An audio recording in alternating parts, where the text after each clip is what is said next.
राघव चड्ढा गरीबों के लिए आवाज उठाने वालों में से एक है, ऐसा कहा जाता था इस आदमी को। लेकिन इसने अपने पार्टी को ऐसे धोखा दिया है जिसके कारण पूरी जनता इसके खिलाफ है। इसने आम आदमी की पार्टी छोड़कर बीजेपी ज्वाइन कर लिया, ये कहते हुए कि मुझे वहां पर अच्छे से बोलने नहीं दिया जाता था। ये वीडियो देखो पहले आप। इसमें राघव जिस आम आदमी पार्टी को मैंने अपने खून और पसीने से सींचा और अपनी जवानी के 15 साल दिए, वो आम आदमी पार्टी आज पूरी तरीके से अपने सिद्धांतों से, अपने मूल्यों से, अपने कोर मॉरल और वैल्यूज से भटक चुकी है।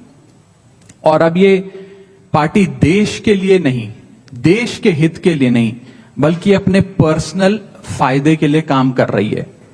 आप में से कई लोग पिछले कुछ सालों से मुझे ये कह भी रहे थे, और मैं पर्सनली पिछले कुछ सालों से ये महसूस कर रहा था that I am the right man in the wrong party.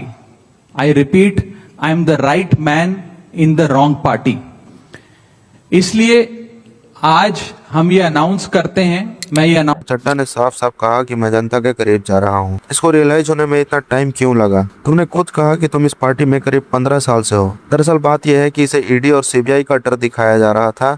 Ashok Mittal के साथ भी 10 दिन पहले यही हुआ और उसने पार्टी बदल ली। कितनी सफाई से झूठ बोलने का कला है इसके पास। मैंने धोखेबाज तो बहुत देखे थे, लेकिन इस आदमी राघव चड्ढा जितना बड़ा धोखेबाज पहली बार देख रहा हूँ। कुछ हफ्ते पहले तक राघव चड्ढा बीजेपी के खिलाफ आवाज उठाने वालों में से एक था, लेकिन अब वो जनता को धोखा देकर बीजेपी ज्वाइन कर चुका है। इसने सिर्फ अकेले आम आदमी की पार्टी को नहीं छोड़ा, बल्कि अपने साथ साथ और लोगों को लेकर बीजेपी की नाली में कूद गया। आपने इसकी कई वीडियोस देखे होंगे जिसमें ये पार्लियामेंट में गरीबों और मिडिल क्लास के लोगों के लिए आवाज उठाता था। इसने बीजेपी को गुंडों की पार्टी भी बताई थी। मेरा ये मानना है कि बीजेपी एक गुंडों की पार्टी है, अनपढ़ गुंडों की पार्टी है, वो सिर्फ गुंडागर्दी करते हैं। इसने इस वीडियो में साफ साफ कहा कि भाजपा गुंडों की पार्टी है, अनपढ़ की पार्टी है।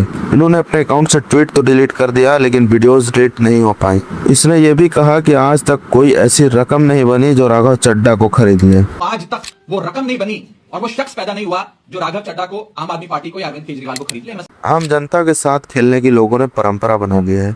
पहले जनता को अपनी बातों में फंसाते हैं, फिर जब इनकी औकात बन जाती है तब उसी आम जनता के पेट पर लात मारकर चला जाता है। कब समझेगी इस देश की जनता? लेकिन जब से इसने बीजेपी ज्वाइन की तब से इसके फॉलोअर्स घटते ही जा रहे हैं। मतलब इंस्टाग्राम पर इतना तेजी से फॉलोअर घटने का रिकॉर्ड बना दिया इसने। तकरीबन 2.5 मिलियन से ज्यादा लोगों ने इसे अनफॉलो करना शुरू कर दिया और सिलसिला अभी भी जारी है। इन सब के बावजूद इसने अपने अकाउंट पर एक वीडियो भी पोस्ट किया और कहा कि आप में से ज्यादातर लोग मुझे बेस्ट विशेष दे रहे हैं। शायद उसे पता नहीं है कितने मिलियन लोगों ने उसे अनफॉलो किया है। इसकी ये हालत हो गई है कि इसने फॉलोअर बढ़ाने के लिए इंस्टाग्राम से पेड फॉलोअर्स खरीदना शुरू कर दिया है। इसके प्रोफाइल में फॉलोअर्स वाले लिस्ट में मैं आपको दिखाता हूँ, कई ऐसे मिलेंगे जो 4 से 6 लोगों को फॉलो करते हैं और न इनका प्रोफाइल पिक्चर होता है और न एक भी पोस्ट।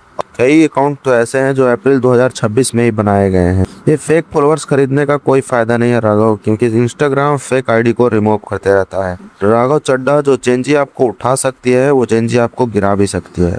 मतलब पहले मीठी मीठी बातें करके जनता के दिल में अपने लिए एक जगह क्रिएट किया, मिडिल क्लास के लिए आवाज उठाया और जनता को धोखा देने में आपको शर्म नहीं आई। अब इस पार्टी को ज्वाइन कर लिया है जो मिडिल क्लास को सपोर्ट नहीं करती, उसके साथ अत्याचार करती है, गरीब को गरीबी से उठने नहीं देती, गरीब के बच्चों को पढ़ने नहीं देती। कल तक जिसके खिलाफ आवाज उठाया करते थे आज उसी के द्वारा खरीद लिए गए और उसके साथ आवाज उठाता शुरू कर दिया है। ये तो नहीं कहूंगा कि अब कितने में बिके, मगर आप भी ये मत कहिए कि आम आदमी पार्टी खराब है, मुझे बोलने नहीं दे रही। यार मतलब गद्दारी की भी कोई हद होती है। इनके लिए लोगों ने सोशल मीडिया पर बहुत अच्छा शायर क्रिएट किया है। मैं बताता हूँ, मैं गए थे तवाइफों के कोठे बंद करवाने, मगर सिक्कों की खनक सुनकर खुद इज्जत बेच आए। इतनी तगड़ी शहर बनाई है पब्लिक ने। चाय का रेट कम करवाने गया था, चाय वाले ने ही खरीद लिया। रिचार्ज को 28 दिनों से 30 दिनों करने के लिए बोला था, लेकिन उससे पहले आप आम आदमी पार्टी से बीजेपी में खुद पोर्ट हो गए।